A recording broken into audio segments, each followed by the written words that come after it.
What is happening, boys and girls, ladies and gentlemen, and of course, motherfuckers worldwide? It's your buddy Dave back here with you on the Sports Carnival after nearly an entire week hiatus in Las Vegas, Nevada. Seeing some old friends, making some new ones.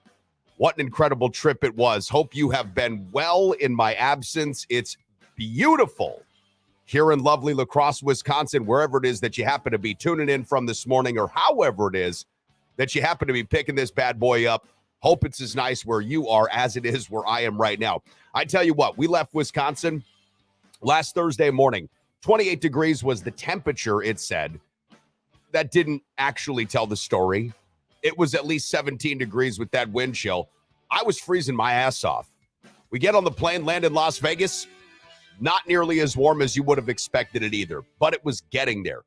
In the next couple of days, the weather for Vegas became some of the most perfect seasonable weather that you ever could ask for in the middle of the Mojave Desert, and we just had a great time. Thank you very much to everybody for reaching out over the weekend, for sending some wishes, some well wishes, some, hey, glad to see that you guys didn't end up in prison wishes.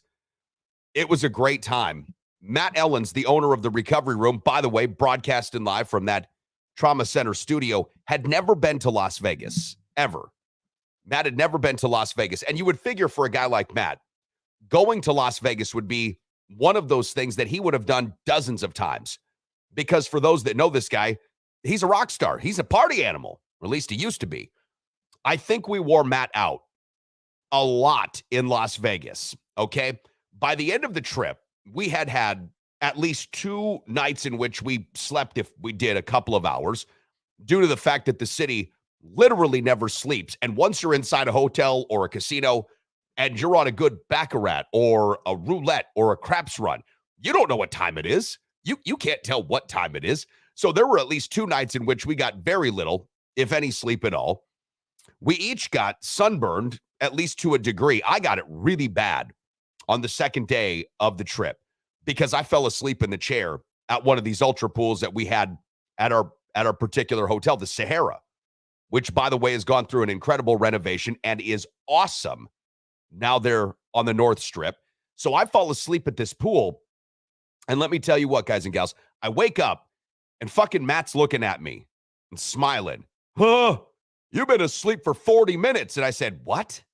There's no way I've been asleep for 40 minutes. Get out of here. Not asleep for 40 minutes. He's like, no, you've been asleep for 40 minutes. Wait until you check Facebook. And I'm like, what? What are you talking about? So my buddy, my pal, my friend, Matt Ellens, watches me sleep for 40 minutes with no sunscreen on in the middle of the desert. I'm white as a ghost. So I wake up and I'm fried, man. I'm absolutely fried. But I got over it. Got over it, rebounded, bounced back. But the long and short of it is, through all of what we did out there, the walking, the sun tanning, everything, we probably aged Matt another, 4 to 5 years. Perhaps took 5 years off of his ultimate lifespan. Or maybe we made him maybe we gave him another 5 years. Because, see, then you have this experience like Vegas, and like, if it doesn't kill you, it makes you stronger. There you go. We may have actually made Matt stronger. It was a fantastic trip. It really was. So I'm going to shout out a couple of people real quick here. My friend Michael Mac Spawn in Las Vegas, brand new store on Decatur, his store on Sahara and Jones. Visited both of them while I was in town. Michael's been a longtime friend of mine. And when I got on the plane Thursday, I texted him, said, hey, bud, going to be coming to town. Love to be able to see you. I want to bring Matt to your store. And boy, did Matt ever enjoy Michael's store. That'll be a story I'll let Matt unfurl for you on his own when and if he ever comes back. He's going to take, I think he said, a 65-month, year, day. My notes are a little off. A 65-something nap. There's going to be a long time of napping for Matt. But he had a great time at Max Spawn. Point being, when Michael ends up calling me, I'm still on the plane. He says, bud, I'd love to take you to a Vegas Golden Knights game. Thursday night we go. He's got incredible season tickets. It was one of the most exceptional sports atmospheres I've ever seen in my entire life. It was one of the most exceptional games and atmospheres I've ever seen on an NHL ice in my entire life. It was fantastic. So, Michael, thank you so very much. MaxPawn.com. If you're looking for great deals on high-end luxury items, watches, purses, handbags, sunglasses, shoes, artwork, limited edition signed sports memorabilia, MaxPawn.com. I cannot wait for Matt to tell you exactly what it is that he picked up there. So I wanted to make sure that I shouted out to Michael. By the way, Michael and I did a live show at his store, which he does once a week, and he invited me onto it. Amazing. He had Miss USA Earth there as one of his correspondents. It was an awesome time. Check that place out, maxpawn.com, maxpawn.com. Michael, you're the man. Can't wait to work with you again, too, by the way. We're going to have some other projects coming up. Now, somebody else I want to shout out, my buddy Rob Mish. Rob's a guy that many of you may recall because he used to come on my radio program years ago, 2018, 2019. We had Rob on quite a bit. He's a sports author, sports journalist, currently does columns for the Chicago Sun-Times, Gaming Today. Rob came out to meet us at the Westgate Superbook. Rob was cashing some tickets that he made on the Final Four. Rob got every single one of the Final Four teams. Think about this. Every single one of the Final Four teams at nothing worse than 10-1 odds. Rob took F-fucking-A-U back in January to make it to the Final Four at the tune of 40-1. 40-1. I'll just put this in simple math. If you bet $1, you win $40. Let's just say that Rob bet more than $1 for FAU to go to the Final Four. He had every single one of the Final Four teams at nothing worse than 10-1. So Rob was in a great mood, but he comes out, meets Matt. These two guys hit it off like they're old friends. And Rob, it was just great to see you. By the way, follow Rob real easy on Twitter at Rob Mish, at Rob, R-O-B-M-I-E-C-H. And again, he writes every single week, Saturday column, Chicago Sun-Times. You can find it online and for Gaming Today. So I wanted to shout out those two guys specifically. Other friends that we couldn't get to see, Ray Bryant, Sahara Coins, and Precious Metals. Bullish, I miss you, brother. We almost got a chance to see each other. Didn't work out. Ed Coco, my man, we tried. It just didn't happen. So many people I'd love to get a chance to see. And you know that.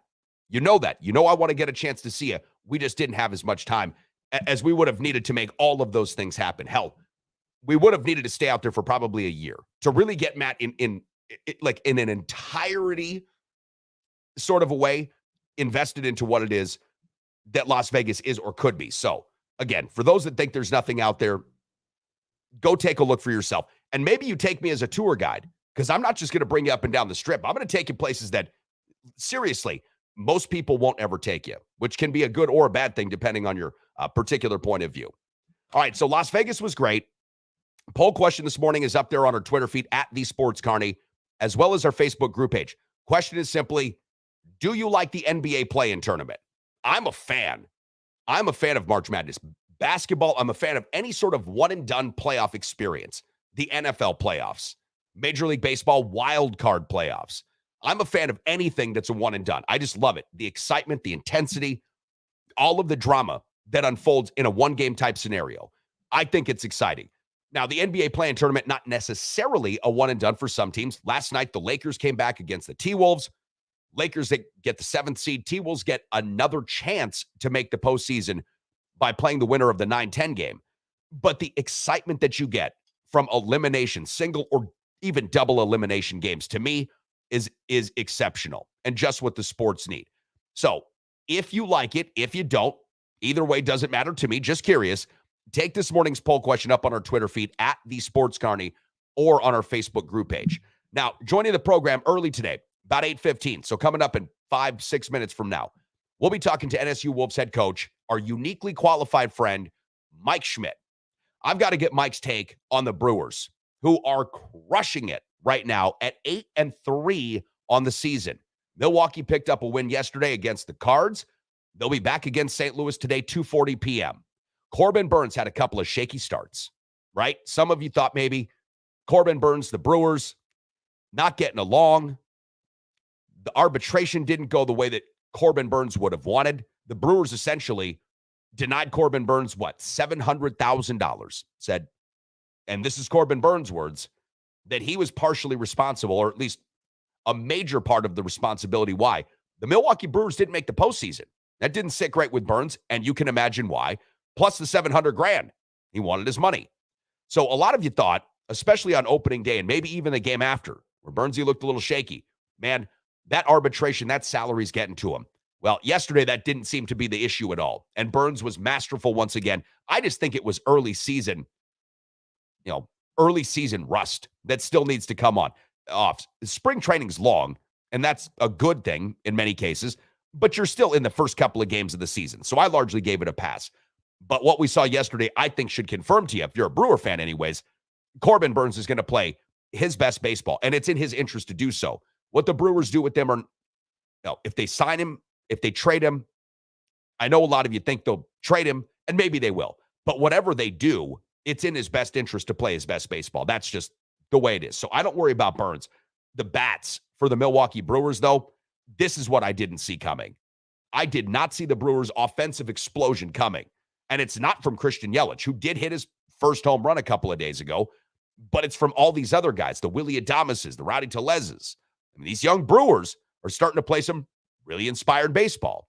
So we'll get Mike's take on that. Brewers now 8-3. I'm also curious to get Mike's thought on the 11-0 Tampa Bay Rays, who are just a couple of games away from tying both the 1987 Milwaukee Brewers and 1982 Atlanta Braves with the best start in Major League Baseball, at least in modern history, at 13-0. The Rays stand at 11-0. And yesterday, for the first time in multiple games, or at least 32 innings it was, yesterday the Rays actually gave up runs. They actually gave up some runs. Tampa Bay is playing great baseball, and Mike's a big baseball guy. So curious to get his take on that. I also want to talk about this. And I picked this up from Pro Football Talk, and I guess David Bakhtiari was on a podcast recently, and he was bringing up a possible scenario for the Green Bay Packers with respect to the trade or situation at large with Aaron Rodgers. And when I read David Bakhtiari's quote that was in this podcast, what he was saying on this podcast, I asked myself, isn't this not exactly what I've been proposing as a very realistic, if not ideal, possibility for the Green Bay Packers coming forward into the 2023 season? And the answer, of course, was yes. I've been talking about this for weeks, and I don't mean just a couple of weeks, but 10, 12 weeks, because the Rodgers situation we knew would be looming. So I'm going to bring this up when Mike comes on the program. Again, Schmidt will be joining us at about 8:15 this morning. I'll welcome some of you into the program here this morning. Rob Dog is up and at it. Rob Dog, let's see what you've got to say here. Local sports scores in baseball. Thank you, Rob Dog. Logan wins 11-1. West Salem won 14-4. Wazeeka takes down Ithaca 9-3. DeSoto falls to Seneca 5-2. Pepin Alma beats Melrose Mindoro 15-1. Oliva Strum wins 16-2. And La Crescent wins 9-4. That's fantastic. Good stuff, man. We can always count on the Rob Dog Sports Brief to keep us updated on especially like the Cooley region and what is it? What's that conference? Rob, help me out. What's the conference that DeSoto and all these teams that you really cover? And not to say that La Crescent isn't a localish team, but you cover a lot of the outskirt teams. What are some of the conferences, Rob Dog, that you really focus on? I forget sometimes. But we can always keep Rob Dog and the Rob Dog Sports Brief on our Instagram feed right there for our updates here on local stuff. UWL Thomas checking in this morning. What up, bud? He says, good morning, Dave. Hope you and Matt had an excellent time in Vegas. He had an excellent Easter with his grandmother. That's fantastic. Thomas, Easter, that was an interesting one for us. Yeah, that was an interesting one for us. So Saturday, which was Easter Eve, we went to see Gabriel Iglesias, known as Fluffy, the comedian, at the Cosmopolitan. Great show, by the way. Great show. And Matt, thank you for the tickets. Patrick, I know you're not watching this morning. You're back in Phoenix, but dude, it was awesome meeting you. So Thomas, Saturday night, we ended up staying out pretty late.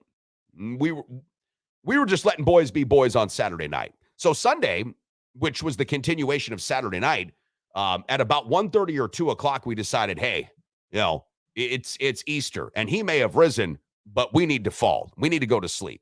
So Sunday about 1:30, we all decided it was pretty much time to pack it in. So we did. Power napped up. I went down to a place called Chickies and Pete's. Had what was that? A buffalo chicken sandwich and a basket of fries. Only cost me like $400. Yeah, I brought some leftovers up to Matt, too, because he couldn't leave the room. That dude was bedridden on Sunday. Yes. Jesus may have risen on Easter, but Matt Ellens surely did not. Matt Ellens surely did not. All right, before we take this break, this is great. I see one of our Facebook users checking in here. We're talking about the NBA play-in tournament, and Facebook user says, the great LeBron scored 30 points last night, and it is being celebrated across the land. But if you dig in and look at the complete stat line, the Lakers were minus 14 points for the time LaFlop was on the court playing. Yeah, LeBron's plus-minus last night wasn't great. LeBron's old. He's 38 years old, but I will give you this before we take our quick break. I'll give you this. LeBron at 38 has the third highest scoring average of his entire career this year, 28.9 points. LeBron James at 38, I want to say, has one of his top 3 rebounding seasons of his entire career at over 8.5. That's not bad for a guy that's, again, 38 years old. Listen, he's no spring chicken. I get it. That plus minus can be something. But hey, when the shots needed to be made in overtime, he still made them. Stay tuned. Mike Schmidt, NSU Wolves head coach, the uniquely qualified one, is going to be coming up next.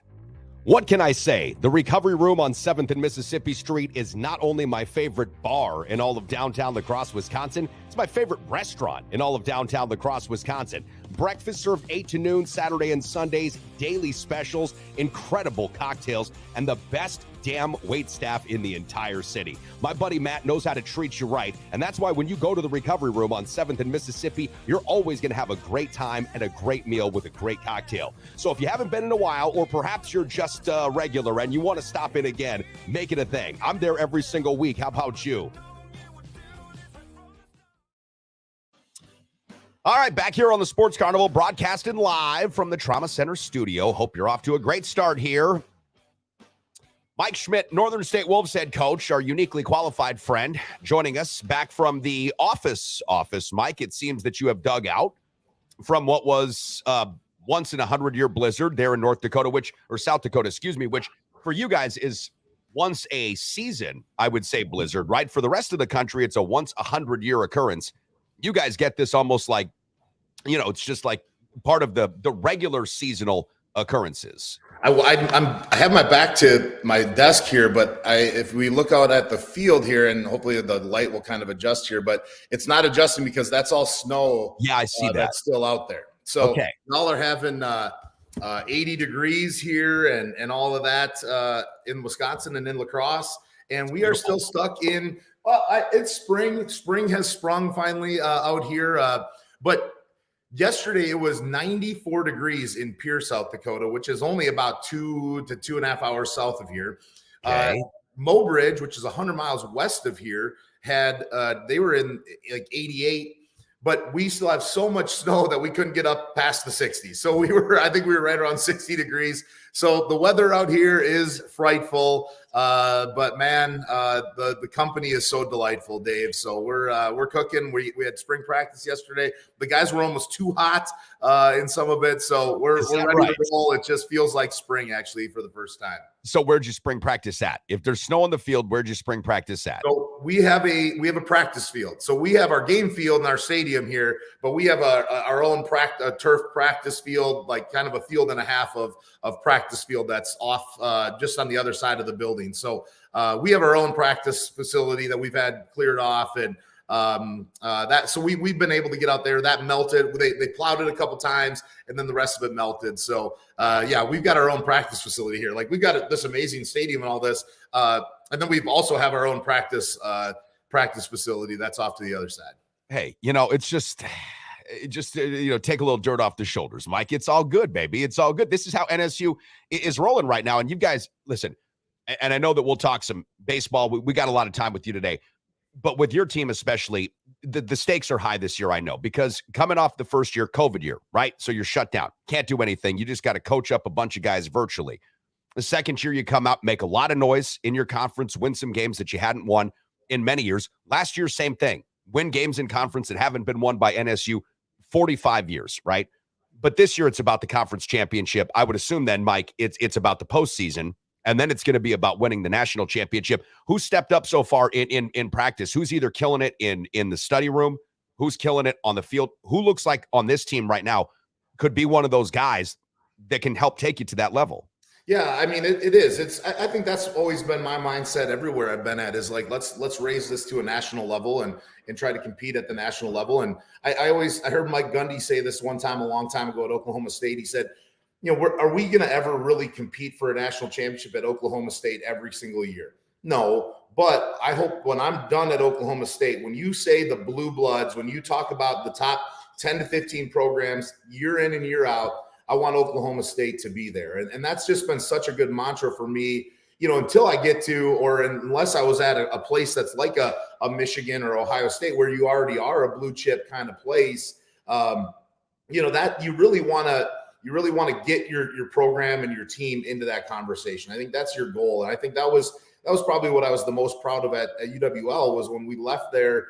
When I left, they all stayed. When I left there, UWL was in the top 10 or top 15 teams. When you would say, hey, who are the top 10 to 15 programs in the country in Division III football, it was UWL. It is UWL right now. Those guys are competing for national championships. And so that's kind of your goal. That's really what you want to set up for, is that you're a perennial conference championship contender, and then you want to be on the national stage. And I think that's what our goal is here. And when we talk about recruiting and everything that we are kind of trying to build around here, and that's just a quick cultural topic, Dave. I heard this the other day, and it was from Donnie Meyer, who's a restaurateur in New York City and world famous restaurateur and all this, whatever.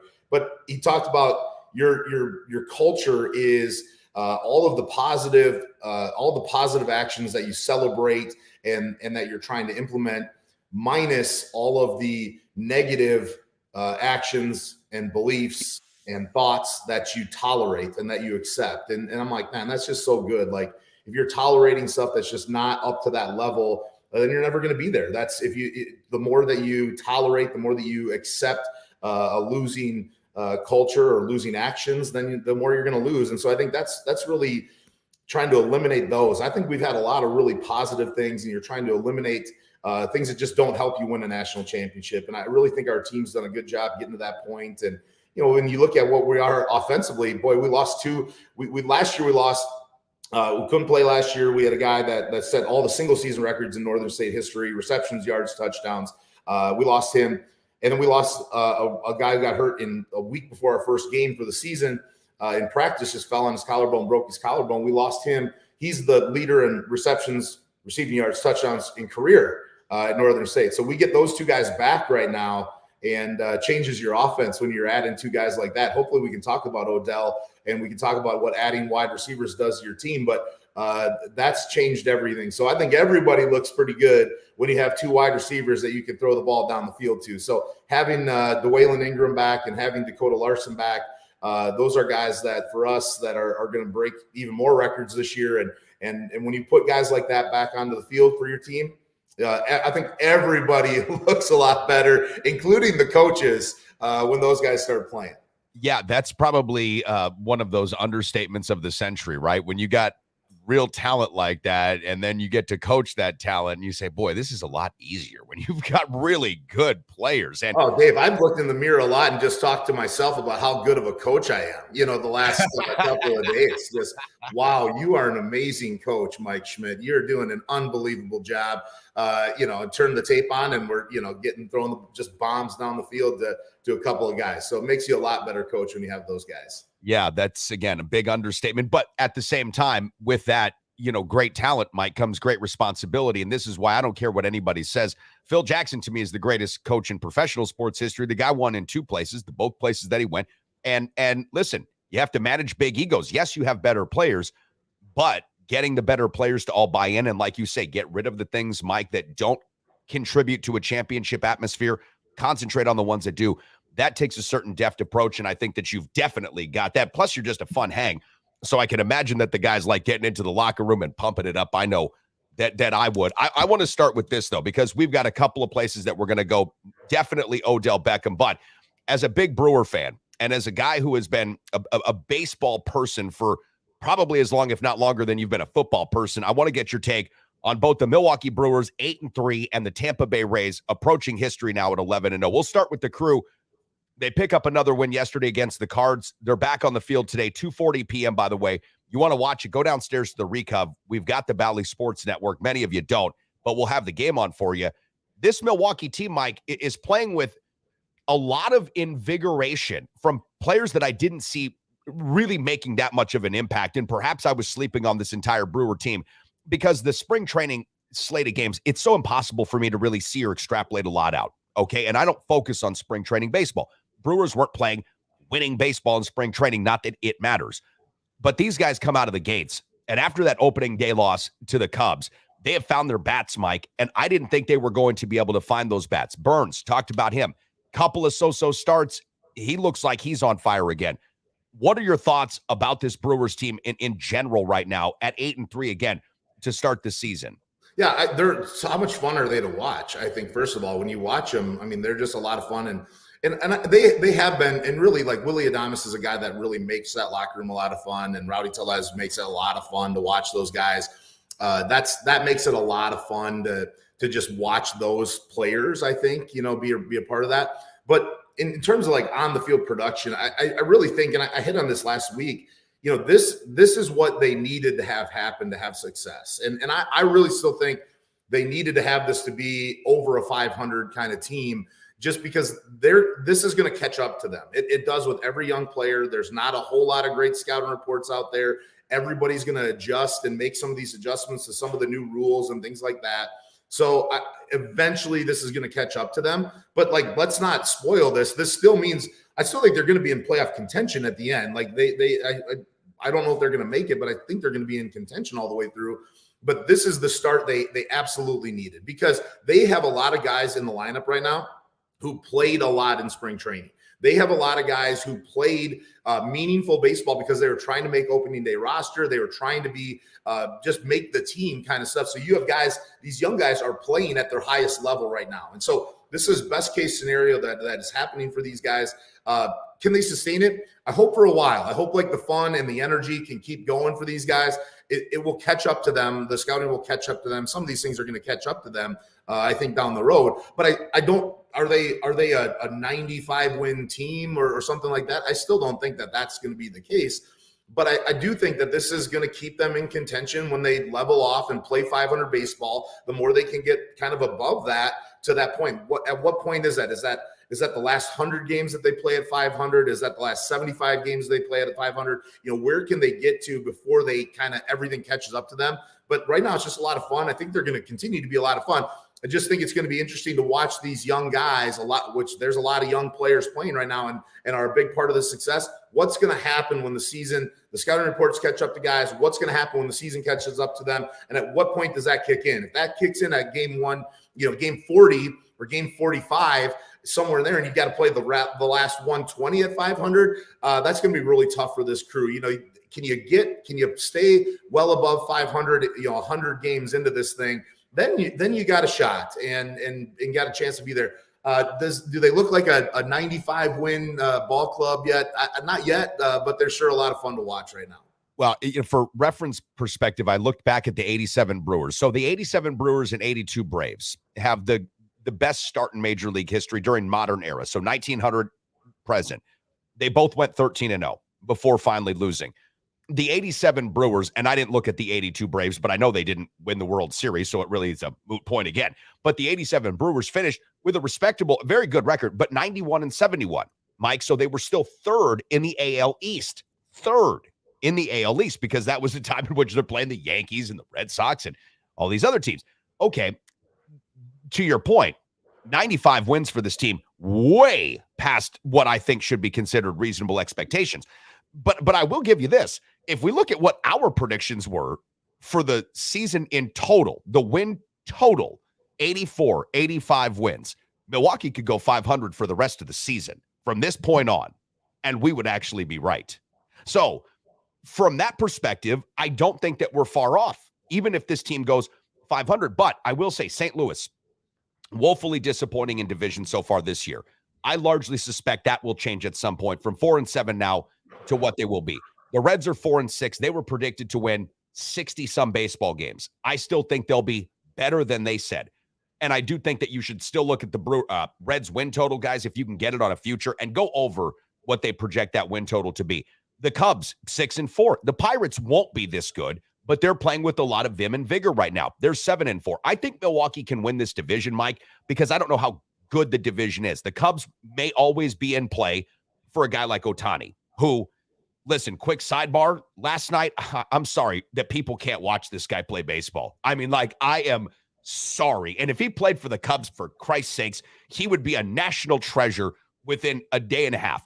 This guy is now breaking Nolan Ryan records. And while he's also pitching gems and giving up no hits and no runs to anybody, he's also out there batting his team, the only guy that can hit him into a position to win. So anyways, you know, you look at where this team is, this Milwaukee team, I just think that we're looking at a team that's, to me, again, fun right now, way beyond expectations. Ride it while you can, go with it. But I do think, to your point, these guys that make it fun in the locker room, if that can hold, Mike, and if they're able to be a fun baseball team, who knows, right? Like who knows what this team could ultimately do. The National League seems right now to be a little less dominant than I expected it to be. The AL right now seems stacked. I mean, like, just stacked.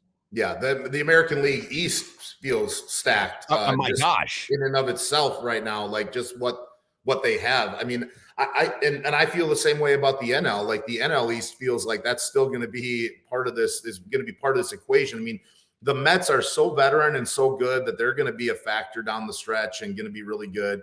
The Phillies are just, look what they just did. I mean, like, let's come on now. Like, that's still going to, all of those teams are still going to be a factor in all this. But I think what you've seen is the National League really break apart. You know, you've seen the Dodgers in this unbelievable roster that they've been able to put together is starting to age, fall apart, get traded, sign elsewhere. And you're seeing some of that National League breakup here right now, which is a lot of fun. That there's still going to be a lot of trades. There's still going to be a lot of money that's going to be thrown around there. But the AL East is just so much fun to watch.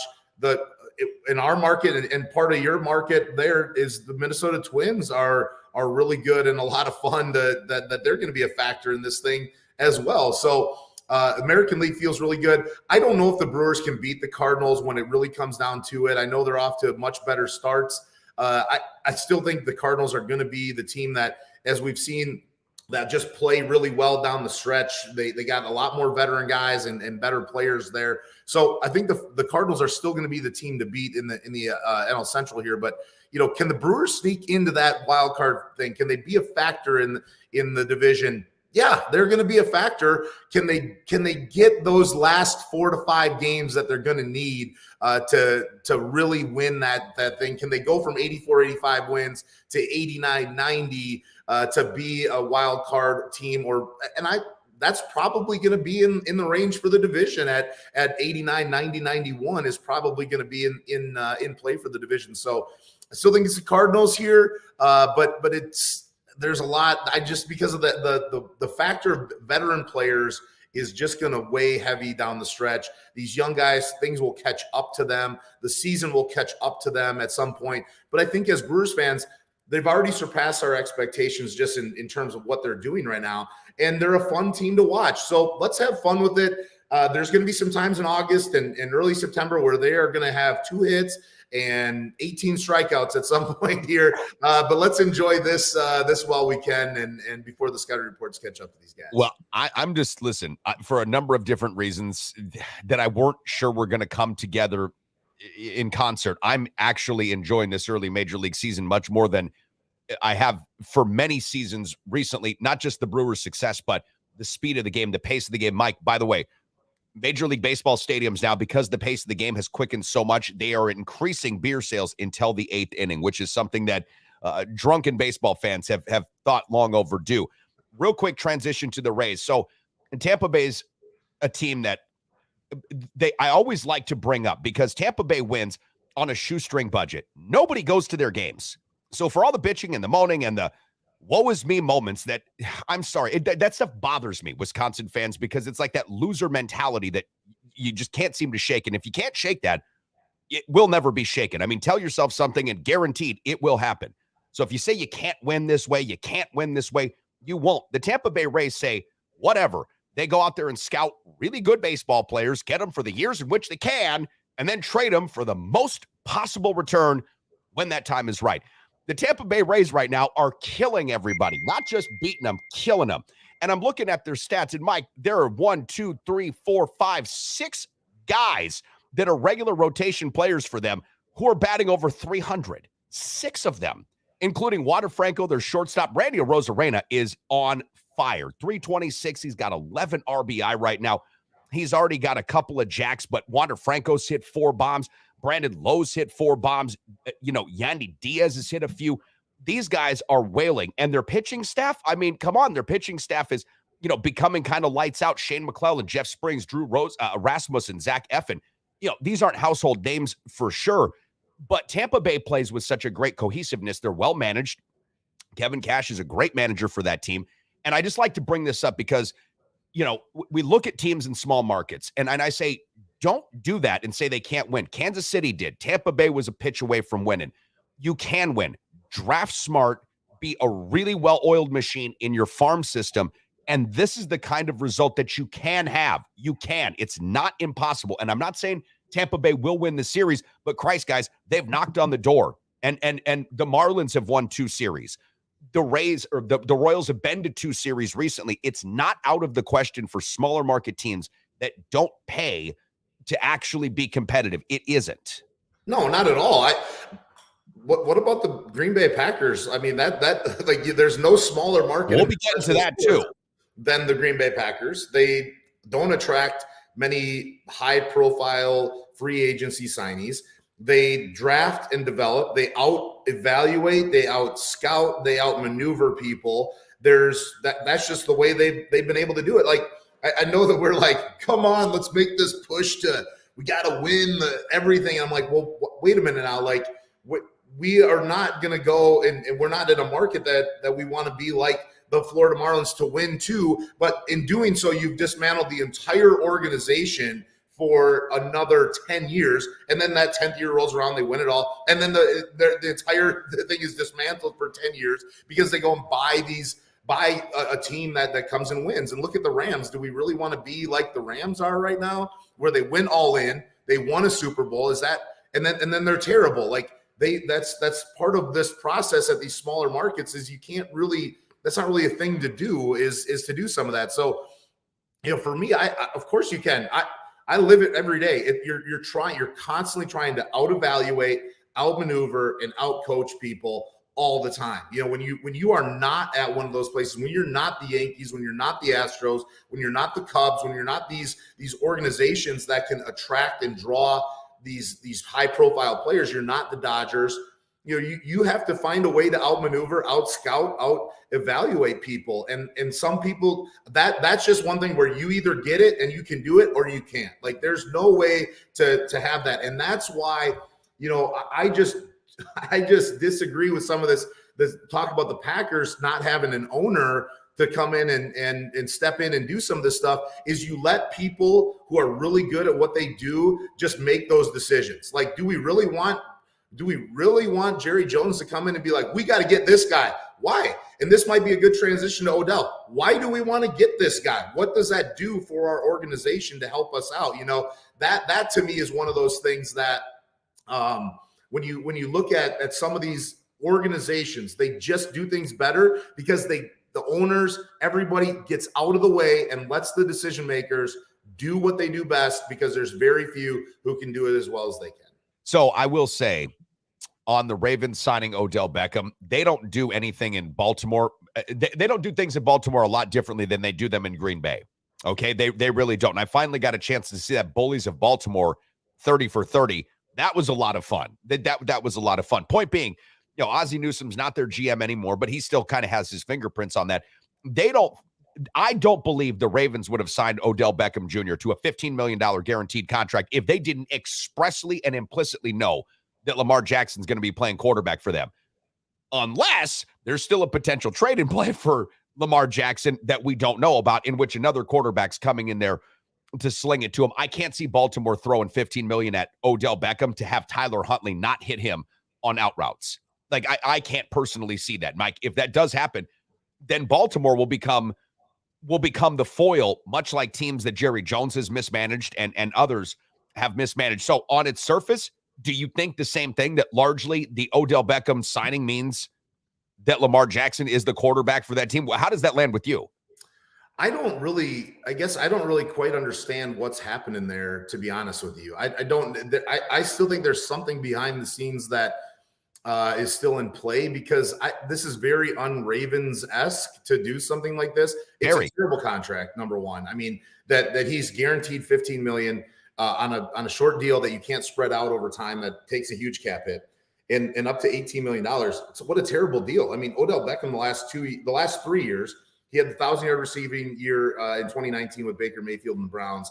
And since then, he had 319 yards in 7 games, 537 in 14 games in 21. And then, of course, zero yards in 0 games a year ago. So I don't understand where, like, this is even – he's not even a number one receiver, and he probably hasn't been a number one receiver for a long time here. So – and maybe he wasn't even, I mean, he certainly had some good years with the Giants, but those are long gone. That's a long time ago. To give that much money to one guy, I just really disagree with that whole premise. And it is very un-Ravens-esque. So it kind of feels like maybe there's something else going on there that we might all not know about, but I don't know that this is just tied in together. Like, I don't think that Odell goes there. You know, if you look at, like, well, Odell's only going there because he knows Lamar is back. He's going there because they're the only ones willing to pay him $15 million guaranteed. So that has nothing to do with it.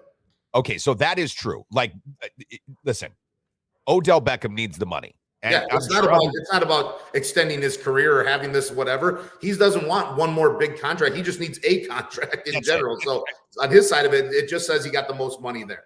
Indeed. And I'm sure that Odell Beckham had other offers, and I'm sure they were $5, $6, $7 million in that range. Heavily incentivized, maybe could have taken him over a $10 million figure, but probably not much. No, from what I've read, and again, I'm not an insider on that particular side of things, but from what I've read, there were going to be other teams that would have given him a contract, but it wasn't anything close to what he wanted. So that said, if Baltimore's doing this for anything other than the express or implicit, return of Lamar Jackson, then to me, it's the put in play of who are they going to get at quarterback? Because look, this is what we don't talk about. So, you want to get rid of the quarterback that you have, but what about the position? Like, what do you do with it then? I know Tyler Huntley made the Pro Bowl, but he threw 2 touchdown passes. Nobody else was playing. Okay. Like, nobody was playing. They don't want to roll that dude out there. Like, that's not the idea. The Ravens are picking in the 20s, the mid 20s. So they don't have a pick to get any of the top quarterbacks in this year's draft, right? Unless that kid from Tennessee somehow falls to him, which I doubt happens, but that's a possibility, remote. I just don't think Tennessee would do this unless they had an idea of who could be their quarterback. Now, the thing that I'm really starting to become interested in, and perhaps this isn't a start, but the thing that I'm really loving to sort of push the narrative on is the continuing bullshit saga of Aaron Rodgers and like what the Packers could do here. One possible scenario is that the Packers and Jets aren't going to get anything done, and the Ravens are going to trade Lamar Jackson to the Packer fans, and the Packers are going to send Aaron Rodgers so we can play with his fucking friend Odell Beckham. Like, there you go. Fine, have at it. I don't think that's a possibility, but I'm just saying there could be something else at work. But one thing that I'm starting to pick up on here, Mike, and I'm glad Bakhtiari said it because I've said it for a long time. And I don't know where you were at with this, but what about this possibility for Green Bay? You got Aaron Rodgers on the team, right? And he, you can't get the draft pick that you want for him.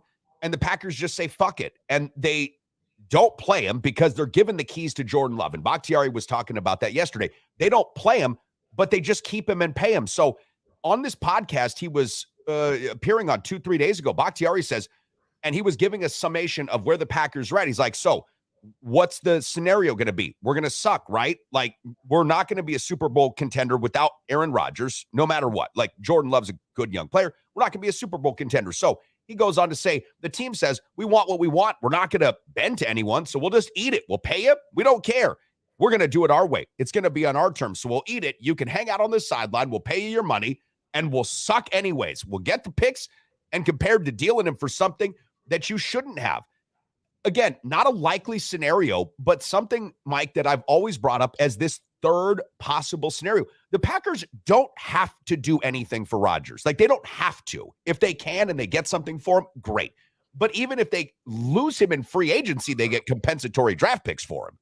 So they don't have to take a bad deal just to take a bad deal and kiss this guy's fucking ass. They don't have to do any of that. And Bakhtiari already knows that he's not a teammate anymore and is already moving off of it and saying, as a Packer, why would we as an organization do that? What would be the point of that?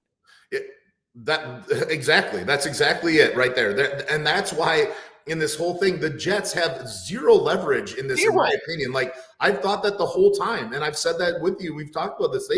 They've had no leverage because the Packers are moved on. They've made their decision with what they're going to do, and it's up to Aaron Rodgers on what happens next. The Packers are not forcing this guy out at all. Aaron Rodgers is the guy who did not return the phone calls, whose agents did not return the phone calls, who all of this stuff.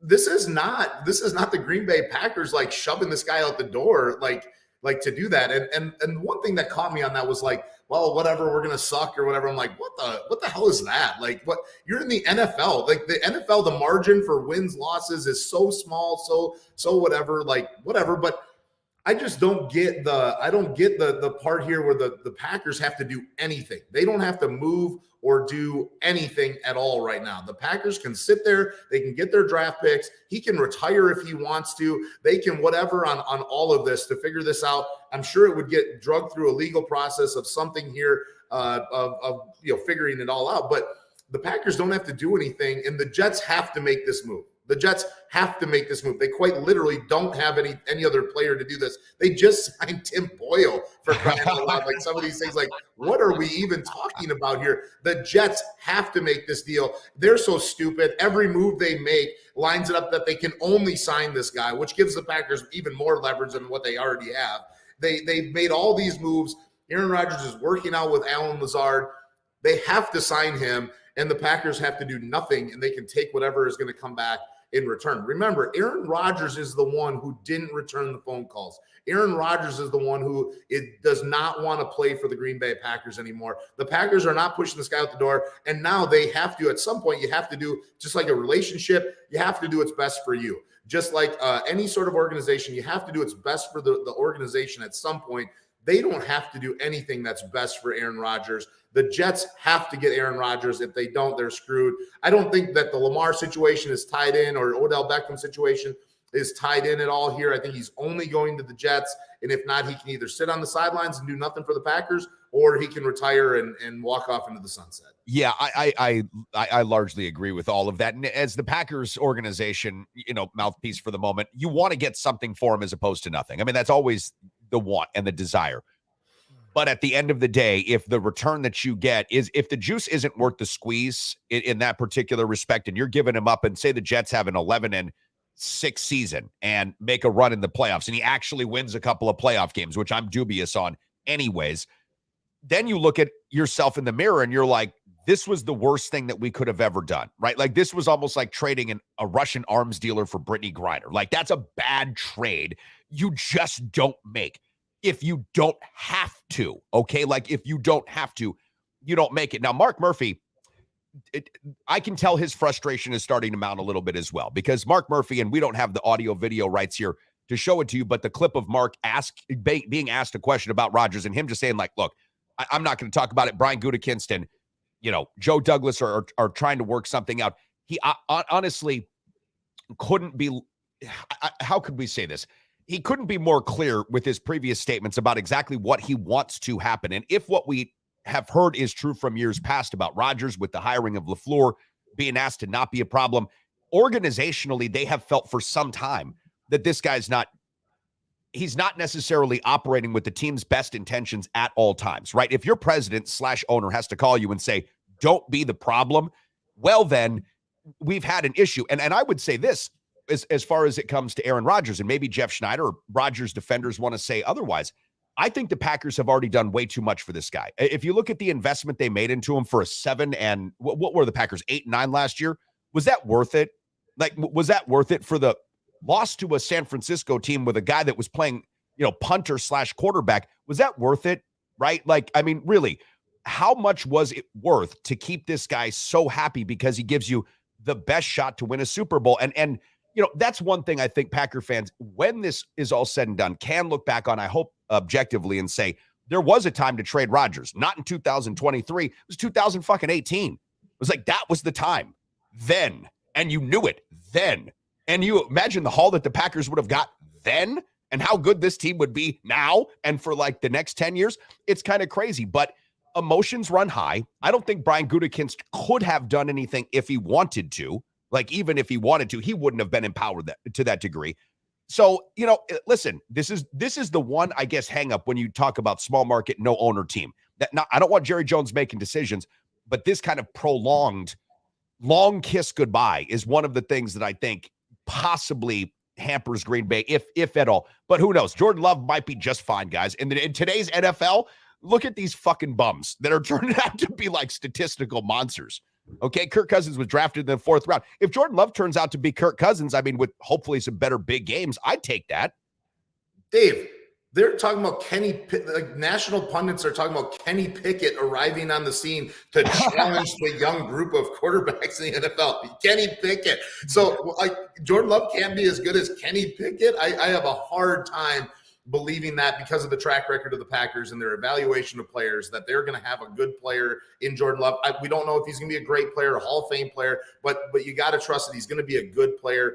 I think that the Packers have learned they deviated from their strategy. They deviated to appease Aaron Rodgers, to go all in, not necessarily that they went all in. They tried to sign some of these guys and were unable. They tried to sign Devontae Adams. He didn't want to play there anymore. So he wanted to leave and go make his money and do that. They offered him a qualifying offer, and that's why they were able to get draft picks out of that. So, they tried to sign these guys and go all in with this. They were unable to put the pieces around him because they're in Green Bay. And that's a challenging thing for them to come up and find these free agents who want to play there, whether Aaron Rodgers says that or not. But Aaron Rodgers here is a classic example that he's got too many people that won't tell him no in his life. And right now, I don't think he has anybody who tells him no in his life. I think LeBron James has nobody who tells him no in his life.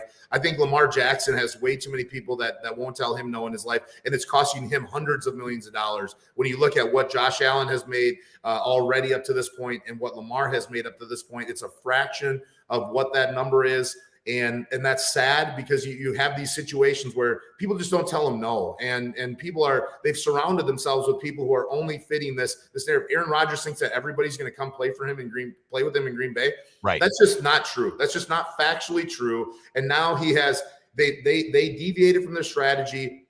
And that's why I think the Odell Beckham signing at Baltimore, I was like, because that seems very not like that organization to go and make a terrible contract like this, similar to what the Rodgers contract was. Whatever everybody says out there is a terrible contract, and it hasn't worked out, to lose in the divisional round and then to not even make the playoffs. That has to be looked at as one of the worst contracts in NFL history because of what came out of it. They got nothing out of it. And if they don't get anything back here, then it becomes even worse of a deal. So I'm with you. Packers need to stick to this thing. The Ravens doing this deviates from their strategy and is going to hurt them in the long run. Yeah, something is going on with Baltimore. They've never had a Pro Bowl wide receiver. Never Baltimore Ravens never had a Pro Bowl wide receiver. And listen, they traded Hollywood Brown because he didn't exactly love playing with Lamar. Not that he didn't love playing with Lamar. I think Lamar's a good locker room guy. And, Cam Newton was too. I mean, the players like playing with these dudes because they're football players. But wide receivers need to make their money in very short windows. And they need quarterbacks that can put the ball on a string and get it to them so they can make their money. That's why the Odell thing is interesting, because if you're Odell, this was a last gasp, right? You've had 2 ACL surgeries. You need to get that bag while you can still get it. But even then, man, you take $15 million if you're going to get 400 more yards this year. Okay, well, those are the last 15 you're ever going to get. I know Foreman says, wasn't it supposed to be $13 million in a signing bonus?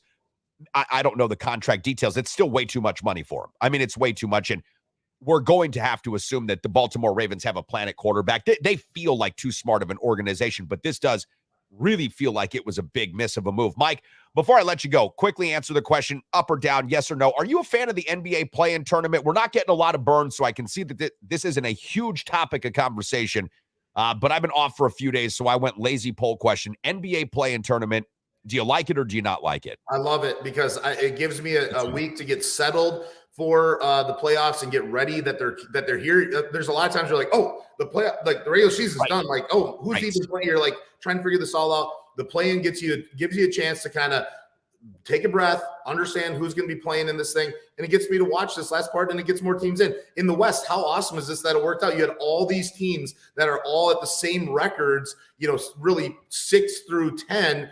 So it kind of worked out there that it created some of that parity, and that this is like the play-in part of this. I love this. I love this concept. I love everything about the play-in tournament. It gets fans like me who aren't like, I'm a Bucks fan. I'm not necessarily an NBA fan to kind of catch my breath, understand what's going on. It gives me a week to prepare, and now I'll be ready to watch next week when the first round starts. So the thing about the NBA that I really love, and I know a lot of people don't love the NBA like I love the NBA, and that's fine. But I love the league's ability to not just tinker with their whole process, but blow the fucking thing up. I can see a point in time coming because the game is just so international and interest is so waning at parts of the year where they're going to start doing group play, pool play like they'll do in European soccer. We'll get rid of divisions. We'll get rid of conferences, and we'll start playing some interesting games. Major League Baseball, first time ever, is going to have every team play every other team, which I think is a great idea too. Listen, I know you got to run. I appreciate your time. I'm going to take a real quick pause. I'll come back and wrap up shop. Mike, thank you as always. This has been a blast, man. I always enjoy our conversations. You're uniquely qualified for a reason, buddy. Love you. Hey, I love you, man. We wandered around, but I love it. Hope everybody else loved it too. Appreciate you, man. Appreciate you. Now more than ever, if you're looking to buy or sell your first home or perhaps an investment property, you need a full-time dedicated real estate agent who is up to date on all the latest trends and analysis and is ready to give you the kind of service that you deserve. That's why the official real estate agent and the official real estate partner of the Sports Carnival is Kyle Cable of One Trust Real Estate. Whether you're looking to buy or sell your first home or perhaps you are a seasoned investor, call the official real estate agent partner of the Sports Carnival, Kyle Cable of One Trust Real Estate. Hello, I am Don Francisco, and I roast and blend coffees for your pleasure and mine. My newest blend is Vanilla Nuts. The coffee so rich and so sweet, it tastes like the French Alps has dangled its in your cup of java. If you love coffee like I do, then you'll love Don Francisco's with a 135-year tradition. Because at Don Francisco's, if you're up all night, so are we.